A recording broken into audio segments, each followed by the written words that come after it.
ಪಾಕಿಸ್ತಾನದ ವಿರುದ್ಧ ಪ್ರತೀಕಾರದ ಕಹಳೆಯನ್ನ ಭಾರತ ಮೊಳಗಿಸಿಯಾಗಿದೆ. ಸೇನೆಗೆ ಪರಮೋಚ್ಚ ಅಧಿಕಾರವನ್ನು ಕೊಟ್ಟಿದ್ದಾರೆ ಪ್ರಧಾನಿ ನರೇಂದ್ರ ಮೋದಿ. 24ರಿಂದ 36 ಗಂಟೆಗಳ ಒಳಗಾಗಿ ಪಾಕಿಸ್ತಾನದ ಮೇಲೆ ಹಾಗಾದ್ರೆ ದಾಳಿ ಫಿಕ್ಸ್. ಸದ್ಯ ದೇಶದಲ್ಲಿ ನಡೀತಾ ಇರುವಂತಹ ಸರಣಿ ಮೀಟಿಂಗ್ಗಳನ್ನ ಗಮನಿಸಿದ್ರೆ ಕೇಂದ್ರ ಸರ್ಕಾರದ ಮಟ್ಟದಲ್ಲಿ ಅಂಥದ್ದೊಂದು ಮುನ್ಸೂಚನೆ ಸಿಗ್ತಾ ಇದೆ. ಯಾವುದೇ ಸಮಯದಲ್ಲೂ ಪಾಕಿಸ್ತಾನದ ಮೇಲೆ ದಾಳಿಯಾಗುವ ಸಾಧ್ಯತೆ ಇದೆ. ಇವತ್ತು ಒಂದೇ ದಿನ 4 ಮಹತ್ವದ ಸಭೆಗಳನ್ನ ಮಾಡಿದ್ದಾರೆ ಪ್ರಧಾನಿ ನರೇಂದ್ರ ಮೋದಿ. ಆ ಸಭೆಯಲ್ಲಿ ದೇಶದ ಭದ್ರತೆಯ ಬಗ್ಗೆ, ಸೇನಾ ಕಾರ್ಯಾಚರಣೆಗಳ ಬಗ್ಗೆ, ಜೊತೆಗೆ ಯುದ್ಧದ ರಣತಂತ್ರಗಳ ಬಗ್ಗೆ ಚರ್ಚೆಯನ್ನ ಮಾಡುವಂತಹ ಕೆಲಸವನ್ನ ಪ್ರಧಾನಿ ನರೇಂದ್ರ ಮೋದಿ ಮಾಡಿದ್ದಾರೆ. ಸರಣಿ ಮೀಟಿಂಗ್ಗಳನ್ನ ಇವತ್ತು ನಡೆಸಿದ್ದಾರೆ. ನಿನ್ನೆಯೂ ಮೀಟಿಂಗ್ ಅನ್ನ ಮಾಡಿ ಸೇನೆಗಳಿಗೆ ಪರಮೋಚ್ಚ ಅಧಿಕಾರ, ಮುಕ್ತ ಅವಕಾಶ ಅಥವಾ ಫ್ರೀ ಹ್ಯಾಂಡ್ ಅನ್ನ ಕೊಡುವಂತಹ ಕೆಲಸವನ್ನ ಪ್ರಧಾನಿ ನರೇಂದ್ರ ಮೋದಿ ಮಾಡಿದ್ರು. ಅದರ ಮುಂದುವರಿದ ಭಾಗವಾಗಿ ಇವತ್ತು ಕೂಡ ಸಭೆ ಮೇಲೆ ಸಭೆಯಾಗಿದೆ. ಹಲವು ಪ್ರಮುಖ ನಿರ್ಧಾರಗಳನ್ನ ತೆಗೆದುಕೊಳ್ಳುವಂತಹ ಕೆಲಸವನ್ನ ನರೇಂದ್ರ ಮೋದಿ ನೇತೃತ್ವದ ಸರ್ಕಾರ ಮಾಡಿದೆ. ಈ ಸರಣಿ ಸಭೆಗಳು ಕೊಡ್ತಾ ಇರುವಂತಹ ಸೂಚನೆ ಏನು? ಪ್ರತೀಕಾರದ ಕಹಳೆ ಮೊಳಗಿದ ಮೇಲೆ ಪಾಕಿಸ್ತಾನಕ್ಕೆ ಬುದ್ಧಿ ಕಲಿಸೋದು ಯಾವಾಗ, ಅಥವಾ ಉಗ್ರರ ಮೇಲೆ ಭಾರತ ದಾಳಿ ಮಾಡೋದು ಯಾವಾಗ ಅನ್ನುವಂಥ ಪ್ರಶ್ನೆ ಇತ್ತು. ಆ ಪ್ರಶ್ನೆಗೆ ಮುಂದಿನ 24ರಿಂದ 36 ಗಂಟೆಗಳ ಒಳಗಾಗಿ ಉತ್ತರ ಸಿಗುವಂಥ ಸಾಧ್ಯತೆ ಇದೆ.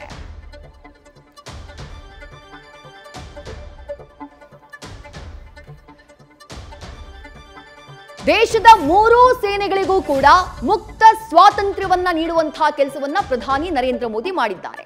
ನೌಕಾಸೇನೆ, ಭೂಸೇನೆ ಹಾಗೆ ವಾಯುಸೇನೆ 3 ಸೇನೆಗಳಿಗೂ ಫ್ರೀ ಹ್ಯಾಂಡ್ ಅನ್ನ ಕೊಟ್ಟಿದ್ದಾರೆ ಪ್ರಧಾನಿ ನರೇಂದ್ರ ಮೋದಿ. ಕಂಪ್ಲೀಟ್ ಅವಕಾಶ, ಶತ್ರುವಿನ ಎದೆಯನ್ನ ಬಗೆಯೋದಕ್ಕೆ ಕಂಪ್ಲೀಟ್ ಪರ್ಮಿಷನ್ ಅನ್ನ ನೀಡಲಾಗಿದೆ. ಇನ್ನು ಮೇಲೆ ಈ 3 ಸೇನೆಗಳು ಅವರು ಯಾವುದೇ ಕಾರ್ಯಾಚರಣೆಯನ್ನ ನಡೆಸಲಿ, ಶತ್ರು ರಾಷ್ಟ್ರದ ವಿರುದ್ಧ ಅಥವಾ ಉಗ್ರರ ವಿರುದ್ಧ, ಅದಕ್ಕೆ ಯಾವುದೇ ರೀತಿಯಾದಂತಹ ಅಡೆತಡೆ ಇಲ್ಲ. ಯಾವುದೋ ನಿರ್ಧಾರ, ಯಾವುದೋ ಡೆಸಿಷನ್, ಯಾವುದೋ ಆರ್ಡರ್ ಬರಲಿ ಅಂತ ಹೇಳಿ ಕಾಯಬೇಕಾದ ಅವಶ್ಯಕತೆ ಇಲ್ಲ, ಹಿಂಜರಿಯಬೇಕಾದ ಅವಶ್ಯಕತೆ ಇಲ್ಲ. ನಮಗೆ ಸೇನೆ ಮೇಲೆ ಸಂಪೂರ್ಣವಾದಂತಹ ನಂಬಿಕೆ ಇದೆ. ಯಾವ ವಿಧಾನ, ಯಾವ ಗುರಿ ಅಂತ ಹೇಳಿ ಸೇನೆಯೇ ನಿರ್ಧರಿಸಬೇಕು ಅಂತ ಮೋದಿ ಹೇಳಿದ್ದಾರೆ. ಶತ್ರುವಿನ ಮೇಲೆ ದಾಳಿಯಾಗಬೇಕು, ಉಗ್ರರ ವಿರುದ್ಧ ದಾಳಿಯಾಗಬೇಕು, ಅದು ಯಾವ ಸಮಯದಲ್ಲಾಗಬೇಕು, ಯಾವ ಜಾಗದಲ್ಲಾಗಬೇಕು, ಯಾವ ರೀತಿಯಲ್ಲಾಗಬೇಕು, ಅದನ್ನ ನಿರ್ಧಾರ ಮಾಡುವಂತಹ ಜವಾಬ್ದಾರಿಯನ್ನ ಭಾರತದ 3 ಸೇನೆಗಳಿಗೆ ಬಿಟ್ಟಿದ್ದಾರೆ ಪ್ರಧಾನಿ ನರೇಂದ್ರ ಮೋದಿ. ಸಮಯ ಮತ್ತು ಸ್ಥಳವನ್ನ ನೀವೇ ನಿರ್ಧಾರ ಮಾಡಿ ಅಂತ ಹೇಳಿ ಸೂಚಿಸಿದ್ದಾರೆ. ಭಯೋತ್ಪಾದನೆಗೆ ಸೂಕ್ತ ಉತ್ತರವನ್ನ ಕೊಡುವುದು ರಾಷ್ಟ್ರೀಯ ಸಂಕಲ್ಪ. ಇಡೀ ದೇಶ ಭಯೋತ್ಪಾದನೆಯ ವಿರುದ್ಧ ಮುಗಿಲೆದ್ದಿದೆ. ಭಯೋತ್ಪಾದನೆಯ ವಿರುದ್ಧ ಆಕ್ರೋಶ ಇದೆ. ಪದೇ ಪದೇ 4 ದಿನಕ್ಕೊಮ್ಮೆ, 1 ತಿಂಗಳಿಗೊಮ್ಮೆ, 2 ತಿಂಗಳಿಗೊಮ್ಮೆ ಭಯೋತ್ಪಾದಕರು ಮಾಡ್ತಾ ಇರುವಂತಹ ಈ ವಿಧ್ವಂಸಕ ಕೃತ್ಯ, ಕಾಶ್ಮೀರದಲ್ಲಿ ಹರಿತಾ ಇರುವಂತಹ ಭಾರತೀಯರ ರಕ್ತ, ಸೈನಿಕರ ರಕ್ತ, ಅದಕ್ಕೊಂದು ಸಂಪೂರ್ಣವಾದಂತಹ ಒಂದು ಫುಲ್ ಸ್ಟಾಪ್ ಬೇಕಲ್ಲ. ಭಯೋತ್ಪಾದನೆಯನ್ನ ಸಂಪೂರ್ಣವಾಗಿ ನಿರ್ನಾಮ ಮಾಡುವಂತಹ ಸಂಕಲ್ಪವನ್ನ ಭಾರತ ಈ ಬಾರಿ ತೆಗೆದುಕೊಂಡಿದೆ. ಹಾಗಾಗಿನೇ ಪುಲ್ವಾಮಾ, ಪಹಲ್ಗಾಮ್ನಲ್ಲಾದಂತಹ ದಾಳಿಗೆ ಯಾವ ರೀತಿಯಾಗಿ ಪ್ರತಿಕ್ರಿಯಿಸಬೇಕು ಅಂತ ಹೇಳಿ ನೀವು ನಿರ್ಣಯ ಮಾಡಿ ಅಂತ ಭಾರತೀಯ ಸೇನೆಗೆ ಸೂಚನೆಯನ್ನ ಕೊಟ್ಟಿದ್ದಾರೆ ಪ್ರಧಾನಿ ನರೇಂದ್ರ ಮೋದಿ. ಸೇನೆಗೆ ಸಂಪೂರ್ಣವಾದಂತಹ ಅಧಿಕಾರವನ್ನ ನೀಡಿದ್ದಾರೆ. ಸೇನೆಗೆ ಸಂಪೂರ್ಣ ಪರಮಾಧಿಕಾರವನ್ನ ಕೊಟ್ಟಿದ್ದಾರೆ ಪ್ರಧಾನಿ ನರೇಂದ್ರ ಮೋದಿ. ಹಾಗಾಗಿ ಎನಿ ಟೈಮ್ ಪಾಕಿಸ್ತಾನದ ಮೇಲೆ ದಾಳಿಯಾಗುವಂತಹ ಸಾಧ್ಯತೆ ಇದೆ, ಅಥವಾ ಉಗ್ರರ ನೆಲೆಗಳ ಮೇಲೆ, ಪಾಕಿಸ್ತಾನದಲ್ಲಿರುವಂತಹ ಉಗ್ರರ ನೆಲೆಗಳ ಮೇಲೆ ಭಾರತ ನುಗ್ಗಿ ಹೊಡೆಯುವಂತಹ ಸಾಧ್ಯತೆ ಇದೆ.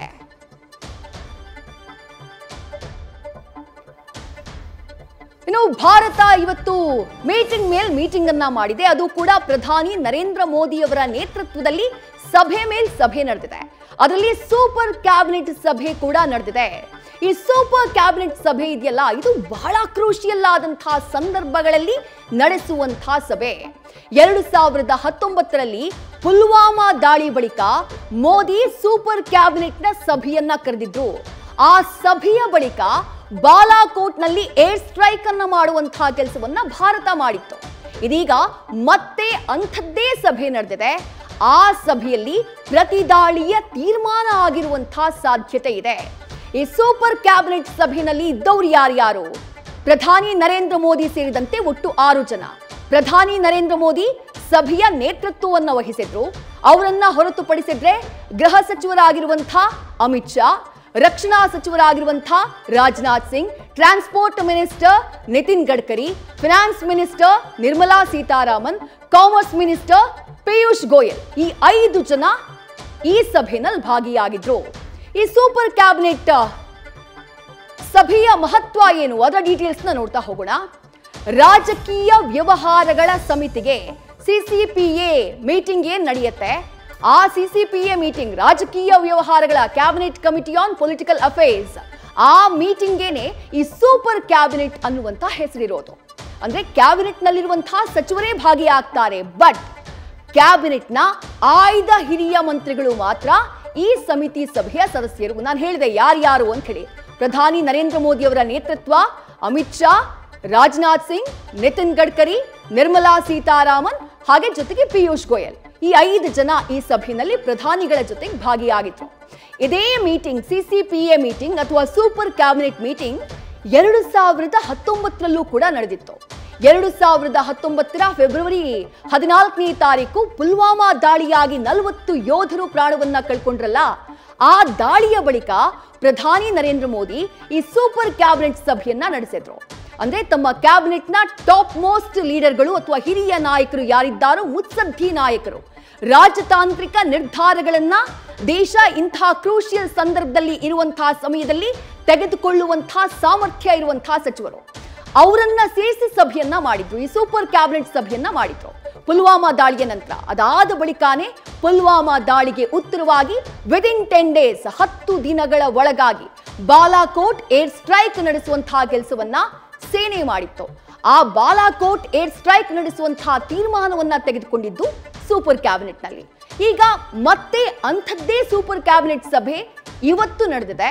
ಪ್ರಧಾನಿ ನರೇಂದ್ರ ಮೋದಿಯವರ ನೇತೃತ್ವದಲ್ಲಿ ಈ ಸೂಪರ್ ಕ್ಯಾಬಿನೆಟ್ ಸಭೆಯನ್ನ ಇವತ್ತು ಮಾಡಲಾಗಿದೆ. ಹಾಗಾಗಿ ಈ ಸಭೆಯಲ್ಲಿ ಇನ್ನೂ ದೊಡ್ಡ ಮಟ್ಟದ ಪ್ರತಿದಾಳಿಯ ಬಗ್ಗೆ ತೀರ್ಮಾನ ಆಗಿರುವಂತಹ ಸಾಧ್ಯತೆ ಇದೆ. ಆ ಮೀಟಿಂಗ್ ನಲ್ಲಿ ಬಹಳ ಘನವಾದಂತಹ ಚರ್ಚೆಯನ್ನ ಮಾಡಲಾಗಿದೆ. ಸಾಲು ಸಭೆಯನ್ನ ಮಾಡಿದ್ರು. ಆ ಸಭೆಯಲ್ಲಿ ಸೂಪರ್ ಕ್ಯಾಬಿನೆಟ್ ಸಭೆ ಕೂಡ ಒಂದು. ಪಾಕಿಸ್ತಾನದ ಮೇಲೆ ಪ್ರತೀಕಾರ ಯಾವ ಸ್ವರೂಪದ್ದಾಗಿರಬೇಕು, ಹೇಗೆ ಮಾಡಬೇಕು, ಎಲ್ಲ ಮಾಡಬೇಕು, ಈ ವಿಚಾರವಾಗಿ ಮಾಡಿದ ನಂತರ ಆಗುವಂತಹ ರಾಜತಾಂತ್ರಿಕ ಪರಿಣಾಮಗಳು ಏನೇನು, ಅದೆಲ್ಲದರ ಬಗ್ಗೆ ಯಾವ ರೀತಿಯಾಗಿ ಬೇರೆ ದೇಶಗಳು ರಿಯಾಕ್ಟ್ ಮಾಡಬಹುದು, ರಿಯಾಕ್ಟ್ ಮಾಡುವಂತಹ ದೇಶಗಳ ಜೊತೆ ಯಾವ ರೀತಿಯಾಗಿ ಭಾರತದ ಆನ್ಸರ್ ಇರಬೇಕು, ಇದೆಲ್ಲದಕ್ಕೆ ಸಂಬಂಧಪಟ್ಟ ಹಾಗೆ ಈ ಸೂಪರ್ ಕ್ಯಾಬಿನೆಟ್ ನಲ್ಲಿ ಚರ್ಚೆಯನ್ನ ಮಾಡಲಾಗಿದೆ. ಇನ್ನು ಪಾಕ್ ವಿಚಾರದಲ್ಲಿ ಭಾರತದ ಮುಂದೆ ಅತಿ ದೊಡ್ಡ ಸವಾಲಿದೆ. ಪಾಕ್ ಆಕ್ರಮಿತ ಕಾಶ್ಮೀರದಲ್ಲಿ ಹಿಡಿತವನ್ನ ಮತ್ತೆ ತೆಗೆದುಕೊಳ್ಳುವಂತಹ, ಮತ್ತೆ ಸಾಧಿಸುವಂತಹ ಗುರಿಯನ್ನ ಭಾರತ ಹೊಂದಿದೆ. ಉಗ್ರರ ನೆಲೆಯನ್ನ ಸಂಪೂರ್ಣವಾಗಿ ನಿರ್ನಾಮ ಮಾಡೋದೇ ಭಾರತದ ಟಾರ್ಗೆಟ್. ಇಂಥದ್ದೊಂದು ಚರ್ಚೆ ಬಹಳ ದೊಡ್ಡ ಮಟ್ಟದಲ್ಲಿ ಆಗ್ತಾ ಇದೆ. ಪ್ರತೀಕಾರವನ್ನ ತೀರಿಸಿಕೊಳ್ಳುತ್ತೆ ಭಾರತ, ಅದಕ್ಕಾಗಿ ಕಹಳೆಯನ್ನ ಮೊಳಗಿಸಿದೆ, ಎಲ್ಲವೂ ಸರಿನೇ. ಆದ್ರೆ ಭಾರತದ ಗುರಿ ಕೇವಲ ಉಗ್ರತ್ವವನ್ನ ನಿರ್ನಾಮ ಮಾಡೋದು ಮಾತ್ರ ಅಲ್ಲ, ಉಗ್ರರ ನೆಲೆಗೆ ನುಗ್ಗಿ ಹೊಡೆಯೋದು ಮಾತ್ರ ಅಲ್ಲ. ಪಾಕ್ ಆಕ್ರಮಿತ ಕಾಶ್ಮೀರ ಭಾರತದ ಭಾಗ, ಭಾರತದ ಅವಿಭಾಜ್ಯ ಅಂಗ. ಅದನ್ನ ಮತ್ತೆ ದಶಕಗಳಿಂದ ನಾವು ಕಳ್ಕೊಂಡಿರುವಂತಹ POK ಭಾಗ ಏನಿದೆ, ಅದರ ಮೇಲೆ ಮತ್ತೆ ಹಿಡಿತವನ್ನ ಸಾಧಿಸುವಂತಹ ಮಹತ್ವಾಕಾಂಕ್ಷೆಯನ್ನ ಭಾರತ ಹೊಂದಿದೆ ಅನ್ನುವಂಥ ಮಾತಿದೆ. ಆ ಕಾರಣಕ್ಕಾಗಿನೇ ಇಷ್ಟೆಲ್ಲ ಪ್ಲಾನಿಂಗ್ಗಳಾಗ್ತಾ ಇರುವುದು ಅನ್ನುವಂಥ ಮಾಹಿತಿ. ಈಗಾಗಲೇ ಪಾಕ್ ಮೇಲೆ ಯುದ್ಧ ಸಾರೋಕೆ ಭಾರತ ಸರ್ವ ಸನ್ನದ್ಧ ಆಗಿದೆ. ಈ ನಿಟ್ಟಿನಲ್ಲಿ ಎಚ್ಚರಿಕೆಯ ಹೆಜ್ಜೆಯನ್ನ ಇಡುವ ಮೂಲಕ ಟಾರ್ಗೆಟ್ನ ರೀಚ್ ಮಾಡುವಂತಹ ಪ್ರಯತ್ನ ಭಾರತದ್ದು. ಉಗ್ರರನ್ನ ಸದೆ ಬಡಿಯೋದು ಮಾತ್ರ ಅಲ್ಲ, ಪಾಕ್ ಆಕ್ರಮಿತ ಕಾಶ್ಮೀರದ ಮೇಲೆ ಹಿಡಿತವನ್ನ ಸಾಧಿಸುವುದು ಕೂಡ ಭಾರತದ ಗುರಿ. ನಿಮಗೆ ನೆನಪಿರಬಹುದು, ಕಳೆದ ಕೆಲ ತಿಂಗಳ ಹಿಂದೆ ಅಮಿತ್ ಶಾ ಅವರು ಸದನದಲ್ಲೇ ಹೇಳಿಕೆಯನ್ನ ಕೊಟ್ಟಿದ್ರು. ಪಾಕ್ ಆಕ್ರಮಿತ ಕಾಶ್ಮೀರ ಅದು ಭಾರತದ ಭಾಗ, ಒಂದಲ್ಲ ಒಂದು ದಿನ ನಾವಲ್ಲಿ ಭಾರತದ ಅಧಿಕಾರವನ್ನ ಸ್ಥಾಪನೆ ಮಾಡ್ತೀವಿ ಅಂತ ಹೇಳಿ ಅಮಿತ್ ಶಾ ಹೇಳಿದ್ರು. ವಿದೇಶಾಂಗ ಸಚಿವ ಜೈಶಂಕರ್ ಕೂಡ ಅದೇ ಹೇಳಿಕೆಯನ್ನ ಕೊಟ್ಟಿದ್ರು. ಕಾಶ್ಮೀರ POK ಯಾವತ್ತಿದ್ರೂ ಭಾರತದ ಭಾಗ, ಅಲ್ಲಿ ಒಂದಲ್ಲ ಒಂದಿನ ಭಾರತ ತನ್ನ ಜುರಿಸ್ಡಿಕ್ಷನ್ ಅನ್ನ ಸ್ಥಾಪನೆ ಮಾಡುತ್ತೆ ಅಂತಂದಿದ್ರು. ಅದರಲ್ಲೂ ರಾಜನಾಥ್ ಸಿಂಗ್ ಅವರ ಸ್ಟೇಟ್ಮೆಂಟ್, ರಕ್ಷಣಾ ಸಚಿವರು ಅವರ ಹೇಳಿಕೆ ನಿಮಗೆ ನೆನಪಿರಬಹುದು. POK ಭಾರತದ ಭಾಗವಾಗಿತ್ತು, ಭಾರತದ ಭಾಗವಾಗಿದೆ, ಭಾರತದ ಭಾಗವಾಗಿಯೇ ಇರುತ್ತೆ ಅಂತ ಹೇಳಿದ್ರು. ಅಂದ್ರೆ ಕೇಂದ್ರ ಸರ್ಕಾರ, ನರೇಂದ್ರ ಮೋದಿ ನೇತೃತ್ವದ ಕೇಂದ್ರ ಸರ್ಕಾರದ ಗುರಿಗಳಲ್ಲಿ POKಯನ್ನ ತನ್ನ ತೆಕ್ಕೆಗೆ ತೆಗೆದುಕೊಳ್ಳೋದು ಕೂಡ ಒಂದಾಗಿತ್ತು. ಹಾಗಾಗಿ ಈಗ ನಡೀತಾ ಇರುವಂತಹ ಎಲ್ಲ ಬೆಳವಣಿಗೆಗಳಿದೆಯಲ್ಲ, ಎಲ್ಲಾ ಬೆಳವಣಿಗೆಗಳು ಎಲ್ಲೋ ಒಂದ್ ಕಡೆ ಕೇಂದ್ರ ಸರ್ಕಾರ, ನರೇಂದ್ರ ಮೋದಿ ನೇತೃತ್ವದ ಸರ್ಕಾರ ಆ ಟಾರ್ಗೆಟ್ನ ರೀಚ್ ಮಾಡೋದಕ್ಕೆ ಈ ತಯಾರಿಯನ್ನ ಮಾಡ್ಕೊಳ್ತಾ ಇದೆಯಾ? ಉಗ್ರರನ್ನ ನಿರ್ನಾಮ ಮಾಡೋದು ಮಾತ್ರ ಅಲ್ಲ, ಉಗ್ರರನ್ನ ಸದೆಬಡಿಯೋದು ಮಾತ್ರ ಅಲ್ಲ, ಪಾಕ್ ಆಕ್ರಮಿತ ಕಾಶ್ಮೀರ ನಮ್ಮ ಭಾರತದ ಭಾಗವಾಗಿದ್ದಂತಹ ಜಾಗ, ಆ ಜಾಗವನ್ನ ಮರಳಿ ಪಡೆಯುವಂತಹ ಉದ್ದೇಶವನ್ನ ಈಗ ನಡೀತಾ ಇರುವಂತಹ ತಯಾರಿ ಹೊಂದಿದ್ಯಾ? ಇದು ಸದ್ಯಕ್ಕಿರುವಂತಹ ಕುತೂಹಲ. ಪ್ರಧಾನಿ ನರೇಂದ್ರ ಮೋದಿ ಮೊನ್ನೆ ಕೊಟ್ಟ ಸ್ಟೇಟ್ಮೆಂಟ್ ನ ಕೂಡ ಗಮನಿಸಿದ್ರಿ ನೀವು. ಸಮಯ ಬಹಳ ಕಡಿಮೆ ಇದೆ, ಆದ್ರೆ ಗುರಿ ಬಹಳ ದೊಡ್ಡದಿದೆ ಅನ್ನುವಂತಹ ಮಾತನ್ನ ಹೇಳಿದ್ರು. ಹಾಗಾಗಿ ದೇಶಾದ್ಯಂತ ಇಂಥದ್ದೊಂದು ಚರ್ಚೆ ನಡೀತಾ ಇದೆ. ಭಾರತ ಈ ಬಾರಿ ಟಾರ್ಗೆಟ್ ನ ಇಟ್ಟಿರೋದು ಪಾಕ್ ಆಕ್ರಮಿತ ಕಾಶ್ಮೀರಕ್ಕೆ ಅನ್ನುವಂಥ ಮಾತಿದೆ. ಸೇನೆಯ ಬ್ಲೂ ಪ್ರಿಂಟ್ ರೆಡಿ ಆಗಿದೆ ಯುದ್ಧವನ್ನ ಸಾರೋದಕ್ಕೆ. ಆ ಸೇನೆಯ ಬ್ಲೂ ಪ್ರಿಂಟ್ ರೆಡಿ ಆಗ್ತಾ ಇದ್ದ ಹಾಗೆ ಪಾಕಿಸ್ತಾನಕ್ಕೆ ಯಾವ ರೀತಿಯಾದಂತಹ ಆತಂಕ ಕಾಡ್ತಾ ಇದೆ, ಪಾಕಿಸ್ತಾನದಲ್ಲಿ ಯಾವ ರೀತಿಯಾದಂತಹ ಸಿಚುವೇಶನ್ ಇದೆ, ಭಾರತ ಯಾವ ರೀತಿಯಾಗಿ ಟಾರ್ಗೆಟ್ ಅನ್ನ ಮಾಡಬಹುದು, ಆ ಡೀಟೇಲ್ಸ್ ನ ನೋಡ್ತಾ ಹೋಗೋಣ. ಉಗ್ರರ ವಿರುದ್ಧದ ಕಾರ್ಯಾಚರಣೆಗೆ ಸೇನೆಯ ಬ್ಲೂ ಪ್ರಿಂಟ್ ರೆಡಿ ಆಗಿದೆ. ಸರಣಿ ಸಭೆಗಳು ನಡೀತಾ ಇದೆ ಪಹಲ್ಗಾಮ್ ದಾಳಿಯ ಬಳಿಕ. ಆ ನಡೀತಾ ಇರುವಂತಹ ಸಭೆಗಳೇ ನಮ್ಗೆ ಇಂಥದ್ದೊಂದು ಕ್ಲೂ ಅನ್ನ ಕೊಡ್ತಾ ಇವೆ. ಬ್ಲೂ ಪ್ರಿಂಟ್ ರೆಡಿ ಆಗಿದೆ ಅಂತ ಹೇಳಿ, ಯಾವ ರೀತಿ ದಾಳಿ ಮಾಡಬೇಕು, ಎಲ್ಲಿ ದಾಳಿ ಮಾಡಬೇಕು, ಯಾವಾಗ ದಾಳಿ ಮಾಡಬೇಕು, ಯಾವ ಪ್ರಮಾಣದಲ್ಲಿ ದಾಳಿ ಮಾಡಬೇಕು, ಆ ಬಗ್ಗೆ ಸರಣಿ ಸಭೆಗಳಾಗ್ತಾ ಇದ್ದಾವೆ. High voltage meeting, high level meeting. Pak ಆಕ್ರಮಿತ ಕಾಶ್ಮೀರ ಪ್ರದೇಶ ಏನಿದೆ, ಆ ಪ್ರದೇಶದ ಒಳಗೆ ನುಗ್ಗಿ ದಾಳಿಯನ್ನ ನಡೆಸೋದಕ್ಕೆ ತಯಾರಿಯನ್ನ ಮಾಡಿಕೊಳ್ಳಲಾಗ್ತಾ ಇದೆ. 2016ರಲ್ಲಿ ಭಾರತ ಮಾಡಿದ್ದು ಅದನ್ನೇ. ಸರ್ಜಿಕಲ್ ಸ್ಟ್ರೈಕ್ ಮಾಡುವಂತಹ ಸಂದರ್ಭದಲ್ಲಿ ಪಾಕ್ನ ಭೂಪ್ರದೇಶ ಏನಿತ್ತು, ಆ ಪಾಕ್ ಭೂಪ್ರದೇಶಕ್ಕೆ ನುಗ್ಗಿ ಉಗ್ರರನ್ನ ಹೊಡೆದುರುಳಿಸುವಂತಹ ಕೆಲಸವನ್ನ ಮಾಡಿತ್ತು. ಅದಾದ ಬಳಿಕ 2019ರಲ್ಲಿ ಪುಲ್ವಾಮಾ ದಾಳಿಗೆ ಪ್ರತೀಕಾರವನ್ನ ತೀರಿಸಿಕೊಳ್ಳುವಂತಹ ಸಂದರ್ಭದಲ್ಲೂ ಪಾಕ್ ಆಕ್ರಮಿತ ಪ್ರದೇಶಕ್ಕೆ ಬಾಲಾಕೋಟ್ಗೆ ಹೋಗಿ ಏರ್ ಸ್ಟ್ರೈಕ್ ಅನ್ನ ಮಾಡುವಂತಹ ಕೆಲಸವನ್ನ ಭಾರತ ಮಾಡಿತ್ತು. ಈ ಬಾರಿ 26 ಜನ ಭಾರತೀಯರು, ಅಮಾಯಕ ಭಾರತೀಯರು ಪ್ರಾಣವನ್ನ ಕಳ್ಕೊಂಡಿದ್ದಾರೆ. ಅದಕ್ಕುತ್ತರವಾಗಿಯೂ ಪಾಕ್ ಆಕ್ರಮಿತ ಕಾಶ್ಮೀರ ಪ್ರದೇಶ ಏನಿದೆ, ಅಲ್ಲಿ ನುಗ್ಗಿ ಉಗ್ರರನ್ನ ಸದೆಬಡಿಯುವಂತಹ ನಿರ್ಧಾರವನ್ನ ಭಾರತ ಮಾಡಿದೆ. ಉಗ್ರರ ನೆಲೆಯನ್ನ ಗುರಿಯಾಗಿಸಿ ದಾಳಿಗೆ ವಾಯುಸೇನೆ ಹಾಗೆ ಭೂಸೇನೆ ಎರಡೂ ಕೂಡ ಸಿದ್ಧ ಆಗಿದ್ದಾವೆ. POKಯಲ್ಲಿರುವಂತಹ ಉಗ್ರರ ನೆಲೆಗಳು ಸೇನೆಯ ಮೊದಲ ಟಾರ್ಗೆಟ್. ಪಾಕ್ ಆಕ್ರಮಿತ ಕಾಶ್ಮೀರ ಉಗ್ರರಿಗೆ ಒಂದು ರೀತಿ ಸ್ವರ್ಗ ಇದ್ದ ಹಾಗೆ. ಅಲ್ಲಿ ಪಾಕಿಸ್ತಾನ ಉಗ್ರರನ್ನ ಪೋಷಿಸೋದಕ್ಕೆ ಏನೆಲ್ಲ ಸವಲತ್ತುಗಳನ್ನ ಕೊಟ್ಟಿದೆ ಅನ್ನೋದು ಜಗತ್ತಿಗೆ ಗೊತ್ತು. ಹಾಗಾಗಿ ಆ ಭಾಗದಲ್ಲಿರುವಂತಹ ಉಗ್ರರ ನೆಲೆಗಳು ಸೇನೆಯ ಮೊದಲ ಟಾರ್ಗೆಟ್. ಇಲ್ಲಿವರೆಗೆ 46 ಉಗ್ರ ನೆಲೆಗಳನ್ನ ಭಾರತೀಯ ಸೇನೆ ಪಾಕ್ ಆಕ್ರಮಿತ ಕಾಶ್ಮೀರದ ಪ್ರದೇಶದಲ್ಲಿ ಗುರುತಿಸುವಂತಹ ಕೆಲಸವನ್ನ ಮಾಡಿದೆ. ಬಟ್ ಯಾವಾಗ ಭಾರತ ಯುದ್ಧವನ್ನ ಸಾರಬಹುದು, ಉಗ್ರರ ನೆಲೆಗಳನ್ನ ಟಾರ್ಗೆಟ್ ಮಾಡಬಹುದು ಅನ್ನೋದು ಗೊತ್ತಾಯ್ತು, ಪಾಕಿಸ್ತಾನ ಆ ಉಗ್ರರ ನೆಲೆಯಿಂದ ಉಗ್ರರನ್ನ ಶಿಫ್ಟ್ ಮಾಡಿದೆ ಅನ್ನುವಂಥ ಮಾಹಿತಿ ಕೂಡ ಇದೆ. ಹಾಗಂತ ಭಾರತ ಸುಮ್ಮನಿರುವಂತಹ ಮಾತೇ ಇಲ್ಲ. ಪಾಕ್ ಬಚ್ಚಿಟ್ಟಿರುವಂತಹ ಉಗ್ರರ ಸ್ಥಳಗಳು ಕೂಡ ಭಾರತೀಯ ಸೇನೆಯ ಟಾರ್ಗೆಟ್ ಆಗಿವೆ. ಎಲ್ಲ ಉಗ್ರರ ನೆಲೆಗಳನ್ನ ಪತ್ತೆ ಹಚ್ಚುವಂತಹ ಕೆಲಸವನ್ನ ಭಾರತೀಯ ಸೇನೆ ಮಾಡ್ತಾ ಇದೆ. ಅಂದ್ರೆ ಉಗ್ರರನ್ನ ಸರ್ವನಾಶ ಮಾಡೋದು. ಬಿಹಾರದಲ್ಲಿ ಪ್ರಧಾನಿ ನರೇಂದ್ರ ಮೋದಿ ಹೇಳಿದ್ರಲ್ಲ, ನಿಮ್ಮನ್ನ ಮಣ್ಣು ಮುಕ್ಕಿಸುವಂತಹ ಕೆಲಸ ಮಾಡ್ತೀವಿ ಅಂತ ಹೇಳಿ, ಕಂಪ್ಲೀಟ್ ಆಗಿ ನಾಮಾವಶೇಷ ಮಾಡುವಂತಹ ಕೆಲಸವನ್ನ ಭಾರತ ಸರ್ಕಾರ, ಭಾರತೀಯ ಸೇನೆ ಈ ಬಾರಿ ಮಾಡುತ್ತೆ ಅನ್ನುವಂಥದ್ದು ದೇಶದ ಜನರಿಗಿರುವಂತಹ ನಿರೀಕ್ಷೆ. ಮುಂದಿನ 24ರಿಂದ 36 ಗಂಟೆಯಲ್ಲಿ ಸೇನೆಯಿಂದ ದೊಡ್ಡ ಮಟ್ಟದ ದಾಳಿ ನಡೆಯುವಂತಹ ಸಾಧ್ಯತೆ ಇದೆ ಅನ್ನುವಂಥ ಮಾಹಿತಿ. ಪಾಕ್ನ ಸಚಿವರುಗಳು ಕೂಡ ಈ ಮಾತುಗಳನ್ನ ಹೇಳಿದ್ದಾರೆ. ಭಾರತೀಯ ಸೇನೆ ಜೊತೆಗೆ ಭಾರತ ಸರ್ಕಾರ ಮಾಡ್ತಾ ಇರುವಂತಹ ತಯಾರಿ, ಮೀಟಿಂಗ್ ನಡೀತಾ ಇರುವಂತಹ ರೀತಿ ಏನಿದೆ ಅವೆಲ್ಲವೂ ಕೂಡ ಈ ಸುಳಿವನ್ನ ನೀಡ್ತಾ ಇದೆ. ಪ್ರಧಾನಿ ನರೇಂದ್ರ ಮೋದಿ ನಿನ್ನೆಯಿಂದ ಸರಣಿ ಸಭೆಗಳನ್ನ ಮಾಡ್ತಾ ಇರೋದು. ವಿದೇಶಾಂಗ ಸಚಿವರಾಗಿರುವಂತಹ ಎಸ್ ಜೈಶಂಕರ್ ಈಗಾಗಲೇ 70 ದೇಶಗಳ ರಾಯಭಾರಿಗಳನ್ನ ಕರೆಸಿ ಅವ್ರ ಜೊತೆ ಮೀಟಿಂಗ್ ಅನ್ನ ಮಾಡ್ತಾ ಇರೋದು. ಇವೆಲ್ಲವೂ ಕೂಡ ಯುದ್ಧದ ಕಾರ್ಮೋಡ ಕವಿಯುವಂತೆ ಮಾಡಿದೆ ಭಾರತ ಹಾಗೆ ಪಾಕಿಸ್ತಾನದ ಮಧ್ಯೆ. ಪಾಕಿಸ್ತಾನದಲ್ಲಿ ಭಾರತ ದಾಳಿ ಮಾಡುವಂತಹ ಆತಂಕ ಹೆಚ್ಚಾಗಿದೆ. ಪಾಕ್ ಸಚಿವರು, ಪಾಕ್ ಅಧಿಕಾರಿಗಳಲ್ಲಿ ಯುದ್ಧದ ಭೀತಿ ಕಾಡ್ತಾ ಇದೆ. ಹಾಗಾದ್ರೆ ಅಲ್ಲಿನ ಸಿಚುವೇಶನ್ ಯಾವ ರೀತಿ ಆಗಿದೆ, ಆ ಡೀಟೇಲ್ಸ್ ನ ನೋಡ್ತಾ ಹೋಗೋಣ. ಪಾಕಿಸ್ತಾನದಲ್ಲಿ ಯಾವ ರೀತಿಯಾದಂತಹ ಪರಿಸ್ಥಿತಿ ಇದೆ ಅಂತ ಹೇಳಿ. ಉಗ್ರರಿಂದ ನರಮೇಧ ನಡೀತಾ ಇದ್ದಂತೆ ನಮ್ಮ ಪಾತ್ರ ಏನೂ ಇಲ್ಲ ಅಂತ ಜಾರಿಕೊಳ್ಳುವಂತಹ ಕೆಲಸವನ್ನ ಪಾಕಿಸ್ತಾನ ಮಾಡಿತ್ತು. ಒಬ್ಬರಾದ ಮೇಲೆ ಒಬ್ರು ಸ್ಟೇಟ್ಮೆಂಟ್ ಅನ್ನ ಕೊಟ್ಟರು, ಇನ್ಕ್ಲೂಡಿಂಗ್ ಶೆಹಬಾಜ್ ಶರೀಫ್, ಅಲ್ಲಿನ ಪ್ರಧಾನಿ. ನಮ್ಮ ಪಾತ್ರ ಏನೂ ಇಲ್ಲ, ಉಗ್ರರನ್ನ ನಾವು ಪೋಷಿಸಿಲ್ಲ, ಅದು ಉಗ್ರರು ಮಾಡಿರುವಂತಹ ಕೃತ್ಯ, ನಾವು ಕೂಡ ವಿಕ್ಟಿಮ್ಗಳೇ, ನಮ್ಮಲ್ಲೂ ಕೂಡ ಉಗ್ರ ದಾಳಿ ಆಗ್ತಾ ಇದೆ, ನಮ್ಮ ಮೇಲೆ ನೀವು ಸಾಕ್ಷಿ ಇಲ್ಲದೆ ಬ್ಲೇಮ್ ಮಾಡಬೇಡಿ ಅಂತ ಭಾಷಣ ಬಿಗಿದ್ರು. ಯಾವ ಉಗ್ರರನ್ನ ದಶಕಗಳಿಂದ ಪೋಷಣೆ ಮಾಡ್ತಿದಾರೋ ಆ ಉಗ್ರರು ಹದ್ದಾಗಿ ಅವ್ರಿಗೆ ಕುಗ್ತಾ ಇದ್ರೆ ಅದಕ್ಕೆ ನಾವು ಜವಾಬ್ದಾರಿಯಲ್ಲ. ಬಟ್ ಉಗ್ರತ್ವದ ವಿರುದ್ಧ ಇಡೀ ಜಗತ್ತು ಪಾಕಿಸ್ತಾನ ಕಠಿಣ ಕ್ರಮಗಳನ್ನ ತೆಗೆದುಕೊಳ್ಬೇಕು ಅಂತ ಹೇಳಿದಾಗಲೂ ಪಾಕಿಸ್ತಾನ ತೆಗೆದುಕೊಂಡಿರಲಿಲ್ಲ. ಇವತ್ತು ಭಾರತದ ಪ್ರತೀಕಾರದ ಬಿಸಿಯನ್ನ ಅವರು ಎದುರಿಸಲೇಬೇಕಾಗಿದೆ. ಭಾರತದಿಂದ ದಾಳಿಯ ಆತಂಕದಲ್ಲಿ ಸ್ವಯಂ ಪ್ರೇರಿತವಾಗಿ ನಾವು ಕೂಡ ಸನ್ನದ್ಧ ಅನ್ನುವಂತಹ ಸಂದೇಶವನ್ನ ಪಾಕಿಸ್ತಾನ ಈಗಾಗಲೇ ಸಾರಿಯಾಗಿದೆ. ಭಾರತದಲ್ಲಿ ಯಾವಾಗ ಯುದ್ಧೋನ್ಮಾದದ ಕಂಡೀಷನ್ ಅವ್ರಿಗೆ ಕಾಣಿಸ್ತೋ ನಾವು ಕೂಡ ಯುದ್ಧಕ್ಕೆ ಸನ್ನದ್ಧರಾಗಿದ್ದೀವಿ, ನಮ್ಮ ಹತ್ರನೂ ಅಸ್ತ್ರ ಶಸ್ತ್ರ ಅಣುಅಸ್ತ್ರ ಎಲ್ಲಾನು ಇದೆ ಅಂತ ಹೇಳಿ ಉತ್ತರ ಕುಮಾರನ ಪೌರುಷವನ್ನ ತೋರಿಸುವಂತಹ ಕೆಲಸವನ್ನ ಪಾಕಿಸ್ತಾನದ ಅಧಿಕಾರಿಗಳು ಮಾಡಿದ್ರು, ಪಾಕಿಸ್ತಾನದ ರಾಜಕಾರಣಿಗಳು ಮಾಡಿದ್ರು.